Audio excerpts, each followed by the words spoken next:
Yeah, I was born and reared down in the village here, just a couple of 100 yards down there, and lived there all my life. It's a terrific club, a terrific community around here. If you look here to my right, the building in our background, it's just the work of all the people within the parish. The grounds we have here, everybody works together, pulls together, and that's where we are, you know. We like to be community-based completely, and we bring in everybody involved in the parish as part of our GA club. It's a focal point for everybody, basically.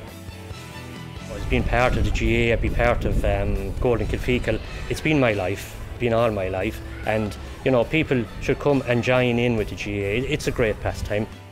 People seem a little bit reluctant to become involved because they feel the time that's involved. But if we can get enough people involved, the time constraints can be really to a minimum. The friends you meet and the characters you meet is just terrific. And the enjoyment you get after coming in here to the field and you see all the kids, to see those out in the field playing and everything, it's really terrific. I was shocked when I heard the news. It's an honour, it's an honour. It's not something I ever thought I would get or see. Indeed, I want to thank the people of Golden Kilfeacle, because it's down to the community that we have and all the people that will come in and help you. And the GA is a family basically, and it's everybody involved. I'm probably the lucky one that I'm receiving the award, but I receive it on behalf of everybody in the parish.